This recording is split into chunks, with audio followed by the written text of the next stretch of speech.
beautiful because it'll show you how dependent all of the Almighty Gods are, whether it may be Bhagwan Vishnu, Bhagwan Shiva, Brahmadev. We're seeing that they're all linking not only as a dominant single identity, as we say that Bhagwan Brahma is the creator of this entire universe, and that Bhagwan Shiva will dissolve or destroy this universe someday, and that Bhagwan Vishnu will sustain this universe, but we will not think of that attribution of Bhagwan as a single manifestation, as a single, project.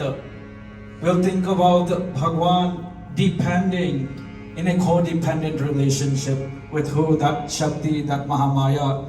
This is the beauty of Navratri. We will realize that there is a duality, and that duality means that with an opposite, there's always a reaction. In Bhagavad Gita, we will also continuously hear again and again when we listen to Bhagavad Gita or when we read Bhagavad Gita, Srimad Bhagavatam, that there is a reaction to every action. And these reaction and action are no other than Shiva and Shakti. Predominantly, today we're going to be taking a look at the importance of why we perform Durga Puja and how it will affect us.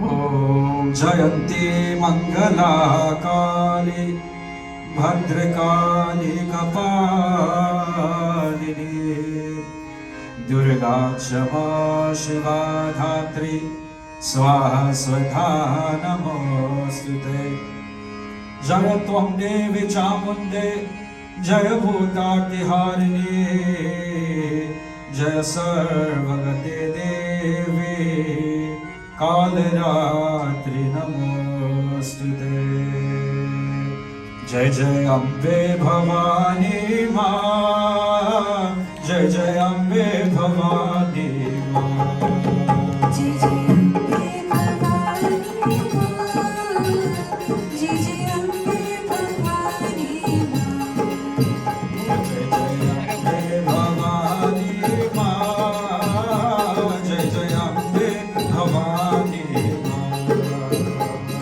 Jai Jai Ambe Bhavani Ma Jai Jai Ambe Bhavani Ma Jai Jai Ambe Bhavani Ma Oh Jai Jai Ambe Bhavani Ma Ambe Bhavani Ma Jai Jai Ambe Bhavani Ma Jai Jai Ambe Bhavani Ma Oh Jai Jai Ambe Bhavani Ma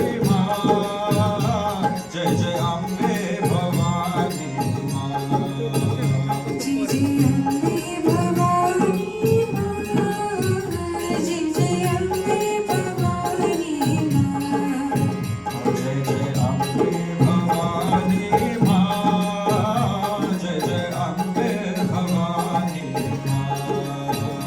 Jai Jai Ambe Bhavani Ma Jai Jai Ambe Bhavani Ma Om Yatunyam Paramam Loke Sarvaraksha Pranam Yana Kaschidad Katyana Tanme Bruhi Pitama Astu Gruhyagamam Vipram Sarvabhuto Pakalakam Devyasto Kavacham Punyam Tashanvasya Mahamune Pratamam Shaila Putrecha Dvitiyam Brahmacharini Tritiyam Chandra Gatteti Pushmadeti Chaturdagam Panchamam Skandamadeti Shashtam Khatyayani Jo Saptamam Kalaratriti Mahagoriti Jashtavam Navamam Siddhidatri Cha Navadurga Pratitita Okatayani Namani Brahmane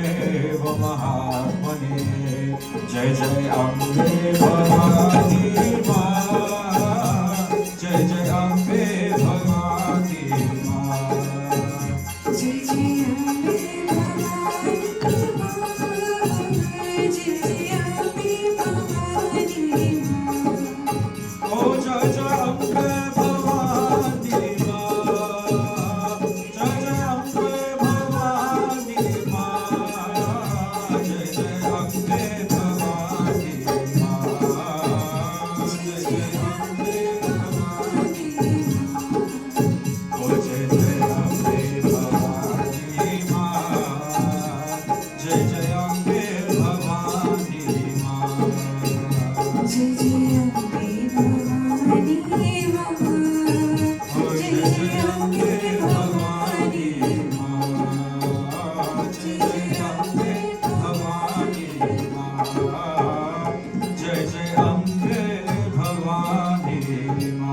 जोर से बोलो श्री जग जननी नव Durga Devi Mata Ki Jai.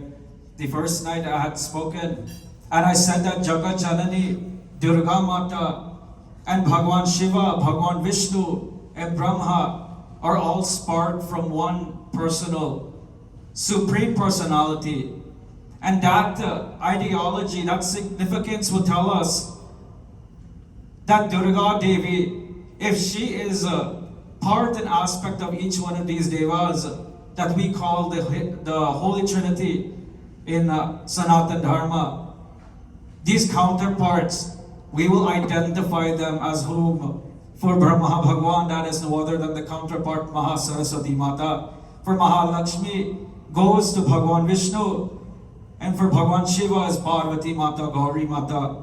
So we're seeing that there is that duality of Bhagwan and Devi. And this is continuously throughout this world. Adi Shankaracharya says Shiva Shaktya Yukto Yati Bhavati, that Shiva and Shakti can never be separated. And when you think that Shiva and Shakti will be separated, that is when demise or dissolution will occur. As a matter of fact, it says that Shiva can't do anything without Shakti and Shakti can't do anything without Shiva.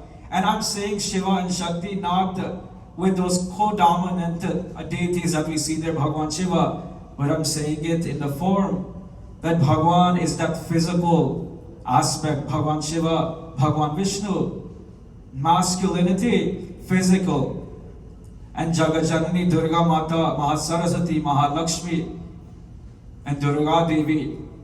These are what we call as the manas, the mental, the consciousness of Bhagwan.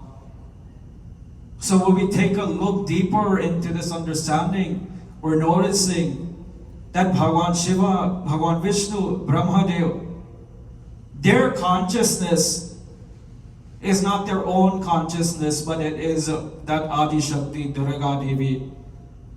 And one katha I read on the first day of Navratri, Sunday, I said that Vyasji, that poet who wrote all of these beautiful Puranas and gave it to the mankind for us to be able to understand what is our nature, what is our duty to be performed, and the aspects of who Bhagwan is. We have all types of Puran, 18 Purans. We have the Ling Puran, Vishnu Puran, Kalki Puran, all these forms of Bhagwan for us to understand who is that divinity.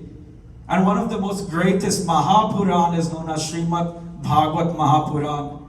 And that discusses the glories of who Bhagwan Shri Krishna. And Vyasji, I said, was looking at those sparrows, those birds. And he saw the loving companionship between the two birds and that little baby chick. And there was a touching of the parents with the baby. And seeing this connection between, this relationship between those birds, Vyasji felt in his mind that it's so beautiful for somebody to give an offspring to a child, that a parent could be able to create a child, and that this child would in turn lead the parents towards that harmony qualities, would perform Shraddha, and would liberate the parents. And Vyasji didn't want to personally start a family because he was that aesthetic. He felt that his entire universe only revolves around Bhagwan, that he had no time for anything else.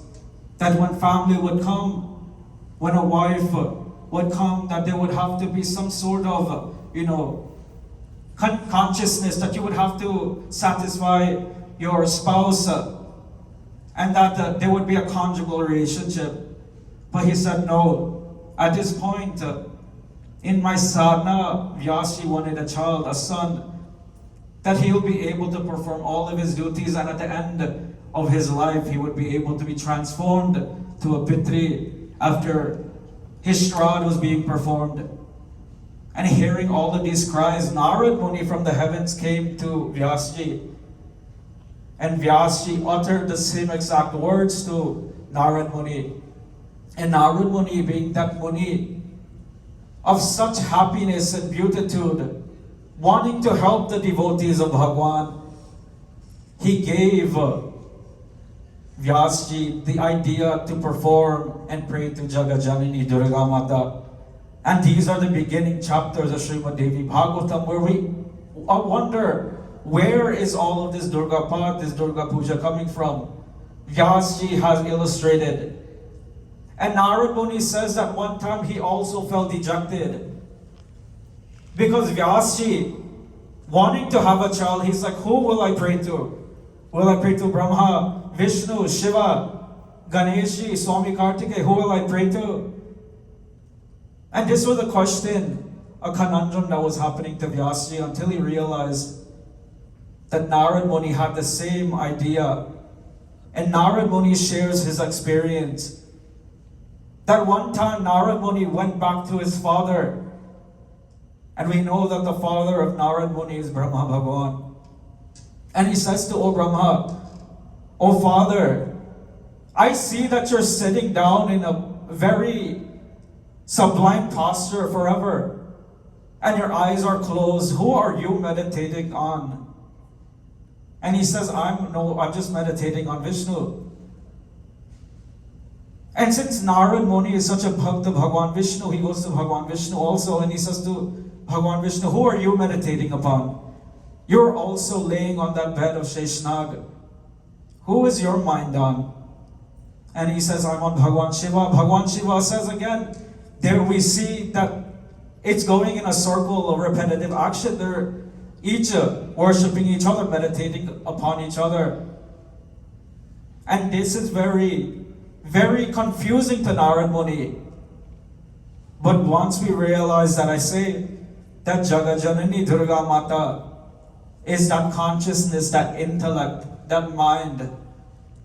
This is no other than the concentration of Brahma Bhagavan to Vishnu Bhagavan, Vishnu Bhagavan to Bhagavan Shiva back to Vishnu Bhagavan. So we're seeing three different Bhagavan, but in the middle of them, we're seeing Mahamaya Durga Devi. And this is who Mahashakti is. I also said that the laws of thermodynamics in science, we learned that energy can never be created nor destroyed. It can be altered. And we're seeing that the different forms of energy, Mata Durga Devi is Mahashakti, Parashakti, that eternal energy. She was never created. She will never die. She was here forever and ever. And this Srimad Bhagavat Mahapuran also states that one day a demon by the name of Haigriv was terrorizing the entire heavens. And because Bhagavan Vishnu was said to be the preserver, the sustainer of this entire universe, he had to go and protect mankind, all the rishis and the munis, because they would perform yajna and service to the devas. And there is a conjugal relationship between each one of them. We perform austerities, we get back austerities, food, crops, rains, showers, all of these to fuel our life. And seeing this, that demon Hayagriva was continuously fighting. And Bhagavan Vishnu, with all of his might, all of his strength, would go and would fight the entire army, including Hayagriva. And this lasted for 10,000 years, continuously. And nobody would lose this fight, this battle. And hearing this, Bhagavan Vishnu, what could he do at this moment? There was no reason for that Rakshasa to continuously be alive for 10,000 years. What would I going to do now? Bhagavan Vishnu felt weary at heart and mind, physically, that he said that I will leave from this place of this war and I would go back to Vaikuntha, to Kshisagar, to that milky ocean. And he did just that. He vanished from that battlefield and he went back to Vaikuntha. And so exhausted, Bhagavan Vishnu laid back. And he sat in a very beautiful posture. And in this posture, he held his hands like this, with his thumbs connected, and he just sat there. He closed his eyes and he began to meditate. And this is known as the Samadhi asana, that asana that ascetics would take. he sat there and he went into a deep sleep. Now Haigriv believed that he had won this war. So he overthrew Indra and all those devatas up in the heavens. Now seeing this, all of the devas began to complain to each other. They went to Brahma Bhagwan Shiva, and they said, where is Mahavishnu? He's supposed to be protecting us from this, all of this evil that is raining upon us by Haigriva. Where has he gone? And Brahmadev said, let's go to Kshirosagar. He must be there, because that is his abode, Vaikunt. And Brahma and all the devatas went, and they called upon Bhagwan Vishnu, but they did not get an answer, because Bhagwan Vishnu was in that yoga nidra. He was in that mind of aesthetic. He was not awake. He was asleep. So all these devatas began to worry that what is going to happen to this entire universe, until Brahma Bhagwan, hearing all of this agony, he says that I'm going to have to do something. I'm not physically going to go myself and awaken Bhagwan Vishnu. And Bhagwan Shiva says the same exact thing, that I'm not going to perform that heinous act and go and awaken our Lord who is sleeping. And none of the other devatas themselves said that they were going to go. So Bhagwan Brahma, out of the cunning nature, out of the gyan and the buddhi that he had, he said, I'm going to make a special species to go and awaken Mahavishnu from his deep sleep. And Brahma Bhagwan made a small little bug, a termite, a beetle. And he says, you will go. And Bhagwan Vishnu, since he just came from war, he is sleeping right on an arrow. He had an arrow from which he was battling, and he put his head next to that arrow.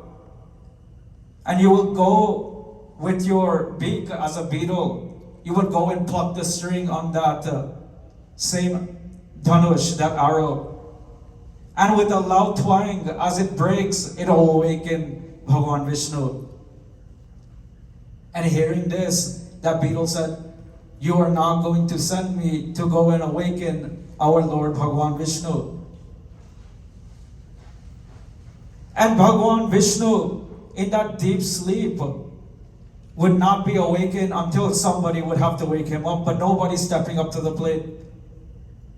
Because this would be a big curse. Srimad Devi Bhagavatam says that waking up an individual when they're in sleep is known to be a sin. And Bhagwan Sri Vishnu cannot be awakened. And his beetle says to Brahma Bhagwan, you guys don't want to do the dirty work, but you are going to send me, such a little insect, to go perform all of this. And Brahma Bhagwan says, I'll give you whatever offering we make in yajnas, whether it be ghee, whether it be samagri, water, anything that would fall on the ground is all yours. And it says that termites will go and eat the samagri that would fall. And he says, no, that's not enough. Then he says that all of these boons were given to this insect. And finally, after back and forth with Brahma and all the devas and that beetle, he finally gives in. And he says that I'll go perform and cut the string. And by cutting the string, the loud noise will wake up Mahavishnu. And the beetle goes, he plucks the string of that dhanush, and it breaks that entire dhanush that Bhagwan Vishnu was laying on. And a loud noise happened. The earth started to tremble. Thunder, rain, very strong storms began to occur. And everybody was shocked. What's happening at this point? Until a cloud of smoke was raveling around Bhagwan Vishnu. And when Bhagwan Shiva and Brahma realized to see that there was no head of Bhagwan Vishnu left on his body, just a body of Bhagwan Vishnu laying down, Bhagwan Vishnu, that supreme sustainer of this entire universe, laid on the ground without a head. That Dhanush had chopped off the head of Bhagwan Vishnu. And it says, Srimad Bhagavat says that all the devatas began to scream. Their mind was unraveled. They didn't know what to do at this point, that this preserver, this Lord, is already dead. What's going to happen? Who is going to protect us now? We've lost all of our hope until Brahma Bhagwan, being that Jnani. We're seeing that there's going to be struggles. Even the devatas faces we and all will face struggle. And there will take somebody like Brahma Bhagwan to realize and tell us, for us not to freak out, for us not to, give in to this atrocity or negative attributions, to remain calm. And Brahma Bhagwan says, the only thing for us to do is to find the new head for Mahavishnu, or try to resurrect him. And this was the divine potency. They called upon whom? Jagat Janani Durga Mata.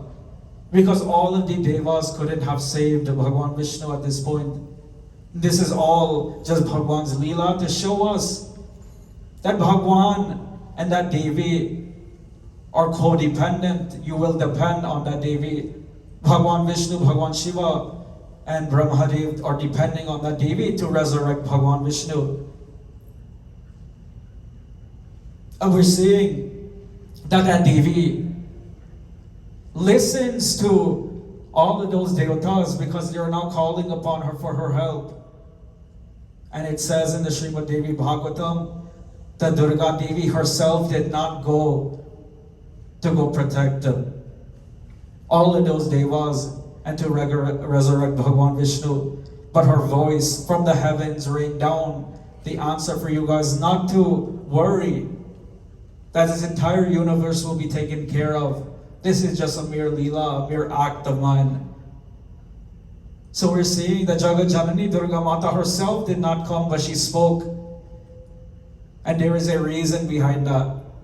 That all of those devatas that were told not to worry, seeing such a event occur, your Supreme Lord's head has been decapitated. You're going to go through a mental, confliction with yourself. There's going to be mental conflict. And as those devatas were said to be praying to Jagat Janani Durga Mata, their mind was not with Jagat Janani Durga Mata, only their words. So she did not fully appear to them, but she came in voice. So this is a very important thing to learn. That when we are performing puja, we're listening to lecture, we're singing, what are we contemplating on? Are we going to read the mantra and our mind is going to be in another state or in another country, in another dimension? We have to realize that our meditation, our yoga, is all stable on one personality, full blown. When we offer our mantras to Durga Devi, we try to understand the meaning behind our mantras. We should all try that. And we will now gaze upon that form in our mind mentally as Manas Puja, mental puja, to invoke that deity within ourselves. That's regardless whether what puja we're performing. This is why it's so important to understand the philosophy of Sanatana Dharma. So that demon, after terrorizing this entire universe, Bhagwan Vishnu says, Brahma and Jagat Janani Durga Mata, they talk, and the head of a horse was given to Bhagwan Vishnu. So Bhagwan Vishnu's head was not found, so a horse was given as a head to Bhagwan Vishnu, and that form of Bhagwan Vishnu we call Hayagriva. And Hayagriva, the demon, had said that I will not die by anybody except Hayagriva himself. So he was trying to fool Brahmadev, all of the devatas, by saying that only him himself would kill himself. Only that form of the horseman would be able to kill himself. And Hayagriva was that form of a horse and a man also. And Mahavishnu now known to be Lord Hayagriva, went and he destroyed that demon Hayagriva and brought to this world many beautiful scriptures. Adi Shankaracharya has a very beautiful Shruti that's based upon the devotion towards Jagat Janani Durga Mata in the form of Lalita Devi. This is known as the Lalita Sahasranam. And the writer of that beautiful Sinduraruna Vigraham Trinaya Namanikya Maulispurat, he captivates that form of Jagat Janani Durga Mata in that form of Lalitambika Devi. Hayagriva himself, that form of Bhagwan Vishnu, is meditating upon Durga Devi. So we're seeing that the codependency, God and Devi, Bhagwan and Mata, are always one and the same. We can't say that we're going to do a puja without performing Devi puja, because she's always there. And one important thing before I close, I'll say, because we are establishing that Jagat Janani Durga Mata is that consciousness, she is that energy. She is regardless there in every religion, in every race, in every gender, in every aspect of this world, she is present. Whether it may be through puja, whether it be through your mind, she is always there in every atom. In Srimad Bhagavat Mahapuran, it says the same thing, that Bhagwan is in everything, Hari Vyapaka Sarvatra Samana. And when we realize Premati Pragata Huyimi Jana, we will find the love for each and every creation, because we realize that Bhagwan, Almighty God, the Divine, is in everything, in everyone, in every being, whether it be an animal, a plant, a tree, objects that move, objects that are present. We will see that divinity. And this is the entire synopsis of the beginning chapters of Srimad Devi Bhagavatam. We're realizing that Jagat Janani Durga Mata will help anybody who calls out to her, same as the Devas did. Conflicting in mind, when your mind is not